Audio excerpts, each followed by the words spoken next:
बिस्मिल्लाहिर्रहमानिर्रहीम। अस्सलाम वालेकुम वीवर्स। अल्हम्दुलिल्लाह आज मैं अपने इंस्टीट्यूट में डिप्लोमा इन एम्ब्रॉयडरी डिज़ाइन के 50वें बैच का आगाज़ करने जा रहा हूं और अल्लाह ताला का इंतहाई शुक्रगुजार हूं कि इस बैच के अख्ताम तक मैं अपने लाइव स्टूडेंट्स की 4000 की कसीर तादाद को पूरा कर चुका हूँगा और मेरा ये ईमान है कि मेरी इस हकीर सी कोशिश से तरबियत पाने वाला एक भी शख्स मेरी मग़फ़िरत का एक मेजर सोर्स साबित होगा। नाज़रीन, आज की हमारी क्लास इंतहाई बेसिक लेवल की पहली क्लास है जिसमें हम ये सीखेंगे कि किसी भी डिज़ाइनर को डिज़ाइन स्टार्ट करने से पहले किन बातों को मद्देनज़र रखना लाजमी होता है। इसके अलावा इंटरफेस की सेटिंग्स क्या हैं और इसकी सेटिंग एक डिज़ाइनर्स के लिए क्यों ज़रूरी है। डियर स्टूडेंट्स, एम्ब्रॉयडरी डिज़ाइन की प्रोफेशनल ट्रेनिंग से रिलेटेड तमाम अपडेट्स के लिए हमारे चैनल को लाइक करें, सब्सक्राइब करें और बेल आइकन को लाजमी पुश करें, बिकॉज आपका ये छोटा सा अमल मेरे मिशन को एक बड़ी एनर्जी प्रोवाइड करता है। तो चलते हैं अपनी कंप्यूटर स्क्रीन पर ताकि हम एम्ब्रॉयडरी स्टूडियो E2 की बेसिक क्लास को एंजॉय कर सकें।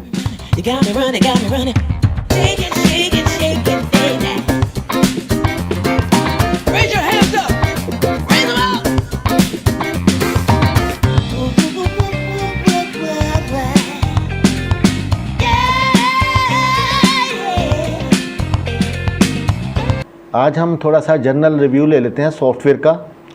और मेरी ट्रेनिंग हमेशा ऐसे ही होती है कि जैसे कि आज आप एक एज ए डिज़ाइनर ज्वाइन करते हैं और आपको किस तरीके से काम करना होगा। आपने डिज़ाइनिंग का स्टार्ट करना है, डिज़ाइनर बन गए हैं या डिज़ाइनर हैं, या एक डिज़ाइनर जब काम करने की पोजीशन में होता है तो उसको किन स्टेप से गुज़रना पड़ता है और वो क्या क्या चीज़ें सीखता है। तो सबसे पहले तो आपके पास इसका सॉफ्टवेयर होना ज़रूरी है। अभी हम वेलकम E2 में करवाएंगे और आप वेलकम E2 की जो इस सॉफ्टवेयर की अवेलेबिलिटी है हमारे चैनल की वीडियो से भी ले सकते हैं। E2 के रिलेटेड वीडियो अपलोडेड है, उसमें हमने इंस्टॉलेशन का तरीका और सॉफ्टवेयर को भी अटैच किया हुआ है। आप डिस्क्रिप्शन में उसका लिंक भी ले सकते हैं। इस तरीके से आप सॉफ्टवेयर को लेकर इंस्टॉल करने की पोजीशन में आ गए होंगे। जब आप सॉफ्टवेयर इंस्टॉल कर देंगे तो जब ओपन करेंगे तो आम तौर पर ये स्क्रीन अपीयर होती है। जब हम आइकन को, सॉफ्टवेयर के आइकन को डबल क्लिक करते हैं तो वो ऑपरेट होता है, तो ये स्क्रीन अपीयर होती है। इसको हम ग्राफिकल यूज़र इंटरफेस कहते हैं। GUI शॉर्टकट है इसका, ग्राफिकल यूज़र इंटरफेस, ठीक है ना। तो ये हमारा व्यू आएगा। तो हमने ये ग्राफिकल यूज़र इंटरफेस और ये हमारी टूल बार्स हैं, ये टूल बार्स हैं, प्रॉपर्टी बार्स हैं, प्रॉम्प्ट मैसेज बार हैं, इसके बारे में भी जनरली हम सीखेंगे time to time. Design start करने से पहले हमें अपनी टूल बार्स को भी मैनेज करना होता है। अभी मैं आपको टूल बार की अरेंजमेंट सिखाना शुरू कर दूंगा तो अभी आपके नॉलेज में इतनी चीज़ें नहीं है कि साटन क्या है, ततामी क्या है, लेकिन आपको मैंने वैसे रेफरेंस दिया कि आपने सबसे पहले टूल बार की प्लेसमेंट करनी है। और इसकी ज़रूरत मुझे यहाँ है तो मैं यहाँ रखूँगा, इसकी ज़रूरत मुझे यहाँ है तो मैं यहाँ रखूँगा, इसकी ज़रूरत नहीं है तो मैं डिलीट कर दूँगा। इस काम को हम डॉकिंग कहते हैं, DOCKING, डॉकिंग यानी कि टूल बार को अरेंज करना। तो मैं अपने टूल बार को भी इसी तरह पोजीशन करूँगा प्रॉपर तरीके से कि कहाँ कहाँ होने चाहिए। टूल बार के होने का कंसर्न ये नहीं है कि आपकी अपनी चॉइस है, जहाँ मर्ज़ी कर लें। आपने एक स्टैंडर्ड वे पे प्लेस करना होता है। स्टैंडर्ड वेज क्या होते हैं कि जिसमें मार्केट में आमतौर पर रखे जाएं और आपने अपने हाथ को उसी तरह यूज़ टू करना होता है। मिसाल के तौर पर ये मैंने टूल बार यहाँ रखने का कहा आपको। अभी मैं टूल बार का नाम इसलिए नहीं ले रहा क्योंकि नाम लेना फजूल है आपके लिए, आपको भी समझ नहीं आएगी कि ये कौन सा टूल बार है, मॉडिफिकेशन क्या है, ट्रांसफॉर्मेशन क्या है। तो मैं इसलिए मैंने ये टूल बार यहाँ रखा फ़र्ज़ करें और इसकी मुझे ज़रूरत नहीं है, इसको मैंने डिलीट कर दिया। अब ये एक हमारा स्टिच का टूल बार है सपोज़। अब अगर जो मुझे पता है कि मैंने यहाँ रखा है और हम टाइम टू टाइम सीखते भी रहेंगे कहाँ रखा है, जहाँ हमने फाइनल कर लिया हम वहाँ पोजीशन करना सिखाएंगे।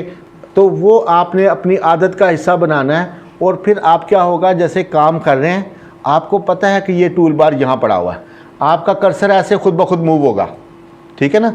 अगर जो आप रोज़ इसकी पोजीशन चेंज करेंगे तो क्या होगा, आपकी प्रैक्टिस नहीं होगी, आप आदी नहीं होंगे किसी चीज़ के। जैसे कि हम घर में जाते हैं और हम अपनी बाइक की या अपने कोई बैग वगैरह कहीं रखने की एक मखसूस जगह होती है।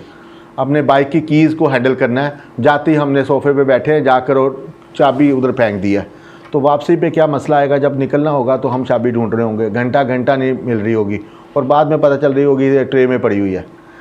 अगर जो यही डिसिप्लिन की बात करते हैं तो आप जाकर प्रॉपर जगह पर हैंग कर देते हैं और निकलते वक्त उधर से उठाएंगे, निकल जाएंगे। कितना शॉर्टकट है इसमें, ना टाइम ज़ाया होगा। इतना ही यहाँ है, यहाँ पर भी आप अगर जो ये नज़्म ज़ब्त के साथ काम करेंगे, डिसिप्लिन के साथ, मैनर के साथ, कि टूल बार को प्रॉपर पोजीशन करें स्टेप बाय स्टेप। आज अब मैं नहीं पोजीशन करना सिखाऊंगा, मैं आप पर बर्डन डाल दूंगा जो अभी पोजीशन करना सिखा दी, लेकिन मैं इसकी अहमियत बता रहा हूँ कि डिज़ाइन जब स्टार्ट करते हैं उस सबसे पहले आपने टूल बार की पोजीशनिंग करनी होती है। अगर जो आपकी वो जो पोजीशनिंग है वो डिज़ाइन की आपकी ज़रूरत के मुताबिक है तो डन वेल, अदरवाइज़ आपको रीएडजस्ट करें, उसको सेट करें कि मुझे यहाँ चाहिए, मुझे यहाँ चाहिए। और फिर बाज़ औक़ात ऐसा होता है कोई सीनियर स्टूडेंट्स आपको कंफ्यूज करने के लिए कुछ टूल बार हाइड भी कर देते हैं, कुछ टूल बार टेस्ट के तौर पर जब आप जाते हैं तो वहाँ से डिलीट भी की होती हैं। तो फिर आप कहेंगे सर जी ये तो सॉफ्टवेयर ही ख़राब हो गया, इसमें तो वो टूल बार ही नहीं है। तो ऐसी सूरत में क्या है कि हमें ये भी ट्रिक आने चाहिए कि टूल बार हाइड हुई होंगी तो एक्टिव कैसे करेंगे, और अगर जो टूल बार नहीं है तो उसको लेकर कैसे आएंगे।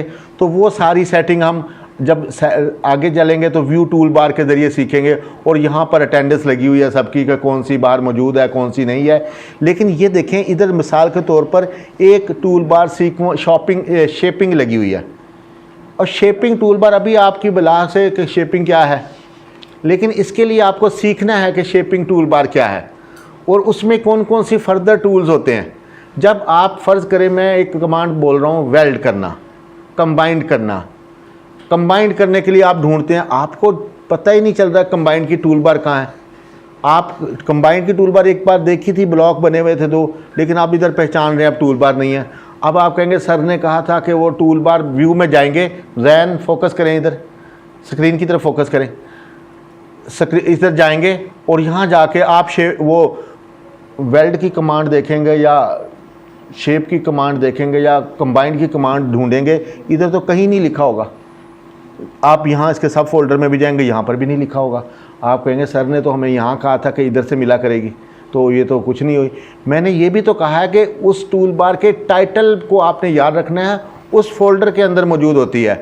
टाइटल क्या, सपोज आज मैं यहाँ से ऑन करता हूँ व्यू करके टूल बार, और मुझे पता है कि वो आपकी कमांड जो सी होती है शेप में होती है ये। अब आपने देखें ये वेल्ड की कमांड ढूंढनी है, वेल्ड की कमांड यहाँ से मिल जाएगी आपको, यहाँ तो नज़र आ रही है बट यहाँ हाइड हुई होगी तो नहीं मिलेगी। तो उसके लिए मैं व्यू में जाऊँगा, व्यू में वेल्ड की कमांड नहीं नज़र आएगी, सिर्फ आप अंदर बैठ जाएं। सिर्फ आप कंबाइंड की कमांड ढूंढने के लिए आपको याद होना चाहिए कि ये शेपिंग इसकी टाइटल है और इसके अंदर वेल्ड भी है, इसके अंदर इंटरसेक्ट भी है, इसके अंदर एक्सक्लूड भी है, इसके अंदर फ्रंट बैक और बहुत सी ट्रिम और डिवाइड की ऑप्शन मौजूद हैं। ये आपको स्टेप बाय स्टेप सीखनी है। मीन के मेरा बर्डन क्रिएट करना नहीं यहाँ पर, लेकिन तरीक़ाकार सिखाना है कि आपको ये टूल्स की अवेयरनेस होनी है। स्टेप बाय स्टेप जब मैं टूल्स की बात करूँ तो आप याद रखें कि उसको बड़ा अहमियत दें। जब हम ये सारी टूल्स बार को प्लेस कर लेते हैं अपने ज़रूरत के मुताबिक, अब हम काम शुरू करते हैं इसके ऊपर।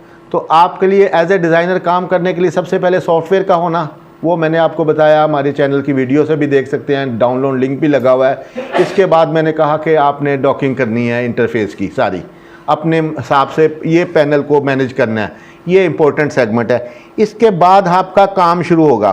पहले तो ये सीखेंगे कि हम जब डिज़ाइन शुरू करेंगे हम इसको सीखेंगे कैसे और हमने इनमें किन चीज़ों का ख्याल रखना होता है। मैं आपको डिज़ाइन 3 बेसिक सेगमेंट में सिखाऊंगा। पहले सेगमेंट में मैं आपको स्केचिंग सिखाऊंगा, दूसरे सेगमेंट में मैं आपको पंचिंग सिखाऊंगा या डिजिटाइजिंग, और तीसरे सेगमेंट में मैंने हेड सेटिंग या एडिटिंग सिखानी है आपको। आप समझेंगे ये तो आप कहेंगे ये तो 3 टॉपिक्स पे हमारी, लेकिन एक एक सेगमेंट के अंदर भी दुनिया समाई हुई है। इसके अंदर आपने जब स्केचिंग सीखनी है तो बहुत सी चीज़ें सीखनी है, जब पंचिंग सीखनी है तो फिर तो बहुत ही चीज़ें सीखनी है, और एडिटिंग में बहुत सी टेक्निकल चीज़ें सीखनी है। 1 महीने तक तो कंप्रोमाइज़ हो जाता है, 1-1.5 महीने तक आप पीछे हैं तो कंप्रोमाइज़ हो जाएगा।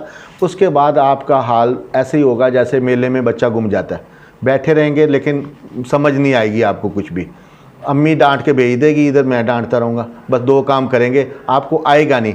और चौथे महीने में जाकर मेरे कोई काफ़ी हद तक बच्चे इसलिए ड्रॉप हो जाते हैं, या मैं ख़ुद ड्रॉप कर देता हूँ कि अब आपको बैठने का फ़ायदा कोई नहीं, क्योंकि अब आपको समझ ही नहीं आनी। प्रोफेशनल तो एकेडमिक क्लासेस से डिफरेंट होती है, ये तो एक चेन है, कड़ी से कड़ी मिलेगी तो आपको आएगा, यहाँ स्किप करके नहीं आएगा। स्कूलिंग में देखा होगा, मैट्रिक FA BA सब ने किया होता है, आपको टीचर आखिर में जाके कहते हैं कि 40% मार्क्स ले लेंगे तो ठीक है डिग्री मिल जाएगी आपको। मैं आपको अभी से कहता हूँ कि हम भी डिप्लोमा दे देंगे 33% पे जाकर, लेकिन आपको जो जॉब मिलेगी वो 90+ पे जाके मिलेगी। कोई भी प्रोफेशनल ट्रेड हो, जब आप इंडिपेंडेंट डिज़ाइनर या वो एक एक्सपर्ट कहलाना चाहते हैं ना, तो आपको 90% अवेयरनेस होती है, अदरवाइज़ आप हेल्पर टाइप के बंदे बन जाते हैं। अगर जो आपको 50% से नीचे आए तो आप हेल्पर लग जाते हैं, थोड़ा बहुत आता है पता है इसको। अगर जो आपको इससे भी कम आए तो फिर आपको गिनती भी में नहीं शुमार होता है। इसका मतलब ये हुआ कि आपने 90+ पे काम करना है। आप बेशक अच्छे टेलर हैं, बेशक अच्छे डिज़ाइनर हैं, अच्छे फैशन डिज़ाइनर हैं, या कोई भी टेक्निकल आपकी लाइन है, आपके पास 90% अवेयरनेस है तो आप काम कर सकते हैं। अदरवाइज़ वही है कि नीम हकीम ख़तरा जान, सत्यानाश करेंगे डिज़ाइंस का भी और ख़ुद भी डांट खाएंगे, उनका भी नुकसान करेंगे। तो अभी से ये पल्ले से बांध लें काम कि ये काम करने हैं। मैंने 3 सेगमेंट्स में मैंने आपको सिखाया कि हमने स्केचिंग सीखनी है, पंचिंग सीखनी है और फिर एडिटिंग सीखनी है, और उनको 3 एलिमेंट्स पे फोकस रखना होता है। वो कौन कौन? 3 से 4। वो कौन कौन से? सबसे पहले आपका कस्टमर, या आपका जो ख़वातीन हैं, आमतौर पे हमारी कस्टमर, हम फैशन से रिलेटेड हैं, और फैशन में जो बायर होता है हमारा गर्ल्स या फीमेल्स होती हैं, ठीक है। एक सबसे पहले वो, उसके बाद वो जो माल तैयार करवाते हैं प्रोडक्शन के लिए, प्रोड्यूसर जो होते हैं प्रोडक्शन करते हैं, मैन्युफैक्चरर जो होते हैं, एक वो जो फैक्ट्री ऑनर होते हैं जहाँ पर माल एम्ब्रॉयडरी होता है आपका, माल मीन के जो फैब्रिक वगैरह आप डिज़ाइन करेंगे वो जहाँ एम्ब्रॉयडरी होगा। 3 लोग आ गए। एक कौन?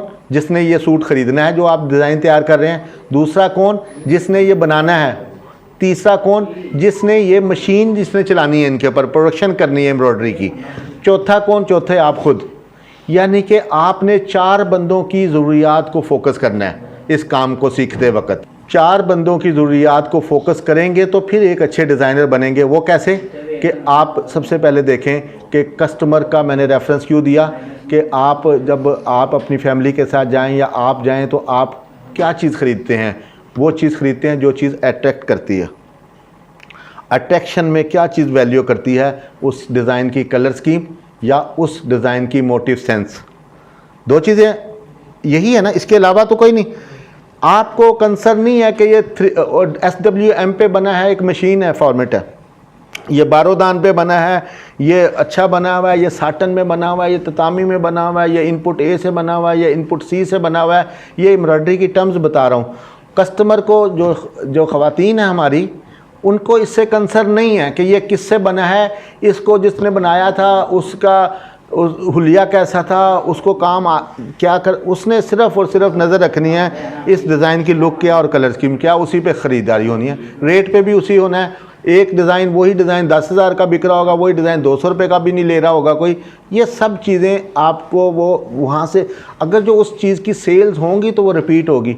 तो सबसे पहला फोकस होगा आपका, आपने कस्टमर की ज़रूरत को मद्देनज़र रखना है। इसके लिए क्या करना है? आपने बेहतरीन स्केचिंग सीखनी है, बेहतरीन क्रिएटिविटी होनी चाहिए आपको। ऑब्जेक्ट की शेप, हम तो यहाँ पर फूल को उठाते हैं, ब्रांड से कॉपी करते हैं और करते करते वो गोभी का फूल हो जाता है। वो पता ही नहीं होता कि टहनी कौन सी है, पत्ते कौन से हैं इसके।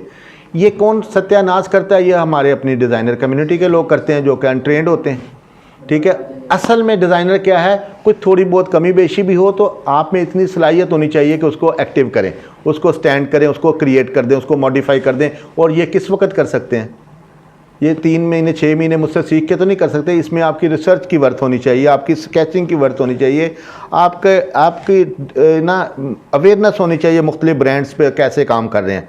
आपको अगर जो 15 दिन नहीं तो 1 महीना में 1 बार 2 बार आप ब्रांड्स की शॉप में जाएं, आप ट्रेंड को देखें, मोटिव को देखें, क्वालिटी को देखें, नीटनेस को देखें, कलर स्कीम को देखें कि विंटर में क्या कलर स्कीम लग रही है, समर में क्या, फेस्टिवल के मौके पे क्या है, ईद पे क्या है, फंक्शंस पे क्या है, फैंसी में क्या लग रही है। इनमें सब में डिफरेंस होता है। कैजुअल पे क्या है, पार्टी वेयर में क्या है। तो आप इन सब पे नज़र रखेंगे तो फिर आपके माइंड में आएगा कि मैंने क्या क्रिएट करना है। उसके साथ साथ अगर जो आप मूव नहीं कर सकते तो आप सैकड़ों बल्कि हज़ारों डिज़ाइनर नेट पे मौजूद हैं। आप उनको रिसर्च करें, उनको स्टडी करते रहें, उनकी प्रोडक्शन को देखें और देखें उनके फॉलोवर्स वगैरह कितने चल रहे हैं। जिस प्रोडक्ट को लाइक किया जा रहा है उसको आप भी लाइक करना शुरू करें, देखें, परसू करें उसको। तो इसी तरह ब्रांड्स को फ़िलहाल फॉलो करें जो इतना डेप्थ में डिज़ाइनर को ट्रेस नहीं कर सकते। तो बड़े बड़े ब्रांड हैं नेट पे मौजूद होते हैं, उनकी लॉन्चेस देखें, उनकी क्या हो रही है, ताकि आपका ओढ़ना बिछोना इसी में हो जाए। ये तो थी। इसके बाद आपको समझ आ जाएगी कि क्लाइंट क्या चीज़ें मांगता है, तो डिज़ाइन बनाते वक्त आप इसका ख्याल रखेंगे। ये सबसे पहला फैक्टर था। दूसरा फैक्टर था कि मशीन जिसने प्रोडक्शन करनी होती है, यानी कि इस इंडस्ट्री में एक बंदा वो होता है जो शूटिंग तैयार करता है और आम तौर पर एक बंदा वो होता है जो मशीन पे सिर्फ फैब्रिक एम्ब्रॉयडरी करता है। दोनों का इंटरेस्ट फॉलो करना होता है। मशीन वाला क्या कहेगा? मशीन वाला चाहेगा, उसको नहीं कंसर्न के डिज़ाइन की कलर स्कीम क्या है, उसको नहीं कंसर्न के मोटिव मारिया बी की कॉपी है कि किसकी कॉपी है, उसको कुछ भी कंसर्न नहीं होता। उसको एक ही कंसर्न होता है कि ऐसा डिज़ाइन चले जो मलाई की तरह भागे, बस। क्यों जी शफकत साहब? एक कंसर्न होता है उसका कि कटर कम से कम हो, टांका बड़ा बैलेंस हो और ये चीज़ें सेट हो और डिज़ाइन भागे। उसकी जो प्रोडक्शन शाम के टाइम पता चले, रात को जब सुबह आए कि जी 12,000 की प्रोडक्शन कर दी है इसने, रात एक दिन में चलकर 15,000 की कर दी, वट एवर कोई भी हो, यानी कि उसका दिल खुश हो जाए प्रोडक्शन देखकर। तो ऐसा करने के लिए आपको कौन से पापड़ बेलने पड़ेंगे? आपको बेहतरीन स्टिच सेटिंग्स को अप्लाई करना होगा, स्टिच पैरामीटर को अंडरस्टैंड करना होगा कि किन फीचर की वजह से मशीन तेज़ दौड़ती है, किन फीचर की वजह से मशीन कम दौड़ती है। इसका ताल्लुक़ ख़रीदार से नहीं होता। उसको नहीं लिंक के मशीन चली थी कि नहीं चली थी, उसने तो वही चीज़ देखनी है जो डिज़ाइन बना था। बट जो फैक्ट्री मालिक है, ऑनर है, यूनिट मालिक है, उसने देखना है कि मशीन कैसे चलती है। उसको डिज़ाइन की खूबसूरती से कम और उसके दौड़ने से ज़्यादा इंटरेस्ट होता है। ठीक है, इसके लिए आपको वो स्टिच पैरामीटर, उसकी सेटिंग्स सब कुछ अंडरस्टैंड करनी होती हैं और आपके पास एक नॉलेज होना चाहिए कि अगर जो मशीन नहीं चल रही तो क्यों नहीं चल रही, अगर जो मशीन तेज़ चल रही है तो क्यों, किस वजह से तेज़ चल रही है, अगर जो मशीन धागा तोड़ रही है तो क्यों तोड़ रही है। ठीक है, ये सारी सेटिंग जब आप सीखेंगे स्टिच की तो आपके ये सारे मसलों का हल निकल आएगा। इसके बाद एक वो शख्स होता है जिसने माल तैयार करना होता है। जैसे हम अपना इन हाउस कुछ प्रोडक्शन करते हैं, हमने बाहर से माल सपोज तैयार किया या किसी ने भी तैयार करवाया, तो उसका कंसर्न ये नहीं होता कि मशीन तेज़ चले, उसका कंसर्न ये होता है कि डिज़ाइन लो कास्ट हो, सस्ता पड़े ज़रा। जो 700 का भी है ना, उसकी कोशिश होती है कि 750 का हो जाए किसी तरीके से। ठीक है ना, उसका कंसर्न ये होता है। एक उसका कंसर्न ये होता है कि डिज़ाइन की क्वालिटी अच्छी आए, यानी कि मशीन बैलेंस होकर चला रहा हो वो, और दूसरे कंसर्न ये होता है कि डिज़ाइन की कॉस्ट कम से कम आए। जबकि मशीन वाले की ये टेंशन नहीं होती। मशीन वाले कहता है कॉस्ट ज़्यादा ही आए, उसका बिल ज़्यादा बने, ताकि स्टिच बेशक छोटा चल जाए, उसकी ऐसी की तैसी हो जाए। वो जो माल बनाता है वो कहता है स्टिच लंबा लंबा चले ताकि मेरे सस्ता काम हो जाए। स्टिच लंबा चलाएंगे ना तो नंबर ऑफ़ स्टिचेस कम रहेंगे, तो वो कहता है कि मेरे स्टिचेस कम रहें और बेशक मशीन को आग लग जाए, बेशक मशीन का फ्रेम डैमेज हो जाए, कुछ भी, उसको अपनी इतनी खुदगर्जी भी होती है, इतनी होती है कि वो अपनी लो कास्ट करने के लिए हर पापड़ बेलता है। तो खैर ये तो उसका इंटरेस्ट होता है। हाँ, आपने उसको भी राज़ी करना होता है। ज़ाहिर है, अगर जो आप उसकी तरफ से हैं, जैसे वकील जिस तरफ हो, अगर जो मुजरिम पार्टी की तरफ होगा तो मुजरिम की साइड लेगा, अगर जो मुलजिम की तरफ वो दूसरे बेचारे क्लाइंट की तरफ होगा तो उसकी क्लाइंट की साइड लेगा। वकील तो दोनों के अपने अपने तगड़े होते हैं। तो इसी तरीके से अगर जो आप उस मालिक की तरफ हैं जो माल प्रोडक्शन कर रहा है तो आपने इसका ख्याल रखना है, अगर जो मशीन वाले की तरफ है तो आपने उसका ख्याल रखना है। पास नॉलेज होना चाहिए कि किन बेसिस पर आपका बॉस जिसने प्रोडक्शन करनी है वो खुश होगा। वो खुश उसी सूरत में होगा कि आप 800 का डिज़ाइन 750 में लाएं, बट लुक में फ़र्क ना आए। 800 वाला डिज़ाइन 400 में भी आ सकता है, लेकिन वो लुक सत्यानाश हो जाएगी, कोई फ़ायदा नहीं। आपने क्वालिटी को मेंटेन करते हुए आपने कॉस्ट को कम करना है। अगर जो आप इन 3 लोगों के नाज नगरे उठाते रहेंगे तो आपका अपना पेट भी तो है ना। आप वो बीबी का भी ख्याल रखेंगे जो उसको खूबसूरत कलर चाहिए, अच्छे अच्छे मोटिव चाहिए। आप फैक्ट्री ओनर का भी ख्याल रखेंगे, इसकी मशीन तेज़ दौड़े। आप उसका प्रोडक्शन वाले का भी ख्याल रखेंगे तो उसकी प्रोडक्शन बहुत अच्छी होनी चाहिए, कॉस्ट कम है। इतने नाज नखरे उठाने के लिए तो आपको दिमाग की पूरी वर्किंग करनी पड़ेगी। तो आप आपने शाम को वो सादे काम करने के बाद आपको ये भी है कि शाम तक एक डिज़ाइन रेडी होना चाहिए। अगर जो कोई बंदा आपको 50,000 सैलरी दे रहा होगा तो एक डिज़ाइन तो लेगा आपसे। तो एक डिज़ाइन लेने के लिए इतने बंदों का ख्याल रखेंगे, लाड नखरे उठाएंगे तो नौबत तो नहीं आएगी कि आप एक डिज़ाइन तैयार कर सकते होंगे, लेकिन आ सकती है अगर जो आप इसके जो प्रोफेशनल जो ट्रिक्स मैं सिखा रहा हूँ, जिसकी ट्रेनिंग के तरीक़ाकार बता रहा हूँ कि स्टिच कैसे हैंडल करना है, हेड सेटिंग कैसे करनी है, कटर कैसे ख़त्म करना है, और उसकी सेटिंग करने के बड़े एडवांस तरीके हम गाइड करते रहते हैं, शॉर्टकट्स गाइड कर रहे हैं, ट्रिक्स गाइड कर रहे हैं। उनको सीखें, अमल करें और प्रैक्टिस में लाएं। आखिर में क्या कहा है मैंने, उनको प्रैक्टिस में लाएं। सिर्फ लेक्चर लेकर सीखने से कोई फ़ायदा नहीं। अगर जो आप इंग्लिश बोलना सीखना चाहते हैं तो उसकी क्लासेस लेने से ज़्यादा उसको अपने माहौल में नाफिज करना होता है आपने, अदरवाइज़ नहीं आती वो। इसी तरह ये ट्रेनिंग आप लेने जा रहे हैं, ट्रेनिंग में ये सब चीज़ें सीखें, और जो सीखें उसके बाद कसम दे दें ख़ुद को कि मैंने आज ये चीज़ सीखी है और जब भी इसकी ज़रूरत पड़ेगी मैं इसी तरीके से यूज़ करूँगा। मुझे बेशक देर लग जाए, बेशक याद करना पड़े, बेशक अपनी नोटबुक देखना पड़े, मैंने यही तरीका अख्तियार सीखना है जो सर ने सिखा दिया है। तो फिर एक वक्त आएगा जो ड्यूरिंग द ट्रेनिंग आपका टेन्योर है, उसमें आप महसूस करेंगे कि आपकी स्पीड, अभी जैसे आज क्लास पहले हो रही थी उसमें भी मैं बता रहा था कि हेड सेटिंग वगैरह में कैसे आप कोई प्रॉपर ट्रिक्स यूज़ करेंगे। ट्रिक्स को कोई इसमें जादू नहीं है कि आप फ़लाँ मंत्र पढ़ेंगे तो तेज़ दौड़ेगा, फ़लाँ मंत्र पढ़ेंगे। ट्रिक क्या है, ट्रिक इसी वेलकम के अंदर मौजूद है। चीज़ को सिलेक्ट करना, चीज़ को बनाना, ट्रैवल करना, ऑल सेलेक्ट करना, कलर चेंज करना। आपके पास बहुत लंबे लंबे रास्ते भी हैं जिसमें 2-2, 3-3, 5-5 मिनट लग के आपको ये कमांड अप्लाई करते हैं। लेकिन ऐसे ऐसे रास्ते भी होते हैं जिसको मैं ट्रिक का नाम दे रहा हूँ कि कंट्रोल एस किया तो सेव हो गया, कंट्रोल ए किया, एक डिज़ाइन में सपोज़ इधर मेरे डिज़ाइन में कोई 10 ऑब्जेक्ट पड़े हुए हैं, 10 ऑब्जेक्ट पड़े हुए हैं, बट मैं आपको क्या सिखाता हूँ, मैं बहुत सी ऑप्शन गाइड कर देता हूँ। तो आपको एक बंदा अनाड़ी है, वो एक ये सिलेक्ट करता है, फिर ये सिलेक्ट करता है, फिर ये सिलेक्ट करता है, फिर दूसरा सिलेक्ट करता है, इस तरीके से 10 सिलेक्ट करता है। बट मैं आपको कहता हूँ कंट्रोल ए कर लें तो 10 सिलेक्ट हो गए सारे के सारे। अब फ़र्क तो सिर्फ इतना ही है, छोटी सी मिसाल दी है कि आपने 10 ऑब्जेक्ट को एक एक करके सिलेक्ट करना ढूंढ ढूंढ के, ना कि कंट्रोल ए की शॉर्टकट कमांड है उससे सारे सिलेक्ट हो जाएंगे। अगर जो आप कंट्रोल ए को यूज़ रखेंगे तो आप अच्छा काम कर सकेंगे, स्पीड होगी।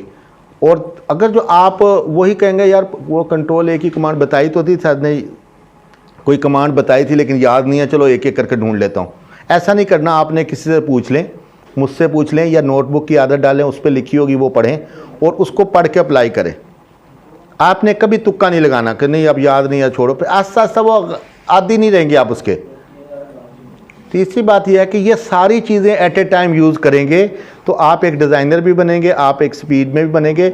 हम पहले भी मैं बता रहा था कि स्पीड का कंसर्न आपकी तेज़ी से नहीं होता, तेज़ी तो अफरा तफरी होती है। स्पीड का कंसर्न आपके प्रोफेशनल यूजेज से होता है, प्रोफेशनल ट्रिक से होता है, चीज़ों को रिदम के साथ अरेंज करने से होता है। अगर जो आप इन चीज़ों को फॉलो करेंगे तो इंशाल्लाह आप बेहतरीन डिज़ाइनर भी बनेंगे और आपकी ड्यूरिंग द ट्रेनिंग स्पीड भी मेंटेन होगी। अदरवाइज़ सिर्फ आप ये कहेंगे कि मैंने सर के पास एडमिशन लिया या हम ऑनलाइन बैठे हुए हैं अब आ जाएगा, बिल्कुल नहीं आएगा। ठीक है जी, मेरे ख्याल से आपको थोड़ी सी बेसिक समझ आ गई होगी कि आपने करना क्या है, आपने किस चीज़ पे तवज्जो देनी है और आप कहाँ बैठे हुए हैं और कैसे आपने करना है। गारंटी मेरी है कि आपको आएगा, बट आपने गारंटी ये सिर्फ ये देनी है कि आपने मेरे मुताबिक काम करना है। तो आप मेरी इन चीज़ों को फोकस करें जो मैंने अभी आपको सिखाई हैं, समझाई हैं, और इस पर अमल कर लें। सिर्फ 4 महीने आपने इससे पहले अपनी लाइफ को अपने स्टाइल से गुजारा, टाइम वेस्ट किया या नहीं किया एनीवे, तो बट आपने 4 महीने मेरे तरीके से गुजारनी है और इंशाल्लाह ताला 2 महीने में आप प्रोफेशनल काम कर रहे होंगे। उसके बाद टोटल 6 मंथ लगेगा। तो मेरी गारंटी है कि अगर जो आप मेरे स्केजुअल को, मेरे सिस्टम को फॉलो करेंगे तो विद इन 6 मंथ एक अच्छा डिज़ाइन ऑपरेट कर रहे होंगे। अगर जो सारे ट्रिक्स को फॉलो करेंगे तो स्पीड भी अच्छी होगी।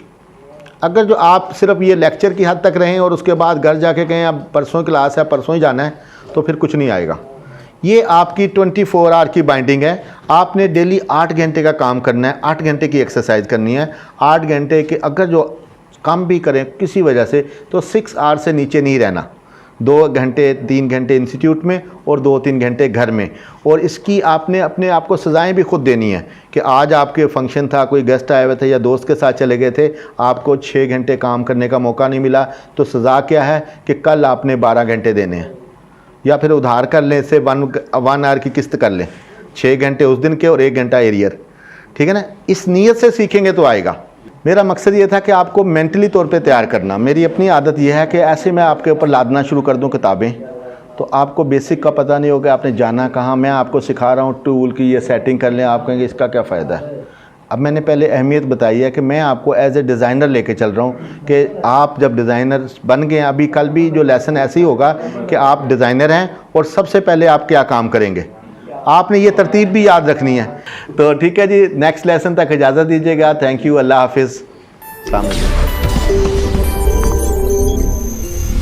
आई होप कि आपको नीडल क्राफ्ट पाकिस्तान की जानिब से पेश किया गया सेशन लाजमी पसंद आया होगा। नीडल क्राफ्ट पाकिस्तान इंस्टीट्यूशनल और इंटर्नशिप बेस्ड ट्रेनिंग का एक प्रोफेशनल अदारा है और इस अदारे को national training bureau, skill development council, government of Pakistan और trade testing professional skill council, government of Punjab का ऑथोराइज ट्रेनिंग पार्टनर होने का एजाज़ भी हासिल है। नाजरीन, हमारे लिए इंतहाई फ़ख्र की बात है कि गवर्नमेंट के इन इदारों की जानिब से हमारे तलबा को बाकायदा तौर पर डिप्लोमा इशू किया जाता है।